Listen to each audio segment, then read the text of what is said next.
রাগের মাথায় সন্তানদের অভিশাপ দিয়ে ফেললে সন্তানদের ক্ষতি হবে কিনা, ইন্নালিল্লাহ, বড় ক্ষতি হয়ে যাবে। এটা আমাদের অনেক মা বাবা এই কাজগুলো করে, অনেক মা বাবা এই কাজগুলো করে। মা বাবার কথা রাগ করে, গোসা করে, কষ্ট নিয়ে কোনো কথা বললে, ভালো উদ্দেশ্য বলুক, খুশি হয়ে বললে অথবা কষ্ট নিয়ে বললে, দুটোই আল্লাহর কাছে সোজা পৌঁছে যায়। যে মা বাবার দোয়া আর আল্লাহর আরশের মধ্যে কোনো বাধা থাকে না। মেঘ মালা আকাশ, সপ্ত আকাশ বিদীর্ণ করে আল্লাহর আরশে পৌঁছে যায়। কাজেই আপনি রাগ করে যদি বলেন আমাকে কষ্ট দিয়েছিস, তুই পাবি এগুলা সব, এগুলা তোকে সব মোকাবিলা করতে হবে, তাহলে বদদোয়া পড়ে গেল। সাবধানে।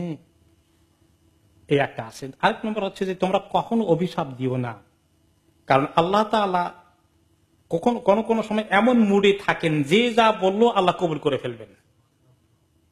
কাজেই সহজেই এরকম করতে নাই। মা বাবা বিশেষ করে ছেলে মেয়ের ব্যাপারে কষ্ট পেলে বলেন আল্লাহ তোকে হেদায়েত করুক। শেখ আব্দুর রহমান সুদাইসের ব্যাপারে আপনারা অনেকে গল্প শুনেছেন, মাঝে মধ্যে দুষ্টমি করতেন, মার কথা শুনেন নাই, লেখাপড়া ঠিক মতো করতে চান নাই। মা কি বলেছেন? আল্লাহ তাআলা তোর হেদায়েত করুক, তোকে আল্লাহ তাআলা মক্কা শরীফের ইমাম বানাই দেয়। এই কথা ওনার ব্যাপারে প্রচলিত, আল্লাহ কবুল করে ফেলেছে। দেখছেন যে আল্লাহ কোন সময় কোন মুডে থাকবে, যে যেটা বললো সেটা কবুল করে ফেলবেন।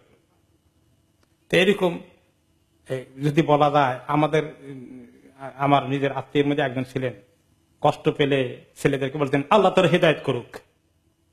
কি সুন্দর দোয়া না? এই কথা বলার মধ্যে কোনো আইব নাই, এইরকমই বলা উচিত। তো খুব সাবধান, অনেক ভয়ের কারণ, এবং অনেক পরে আপনি নিজেই কষ্ট পাবেন সন্তানের কষ্ট দেখলে।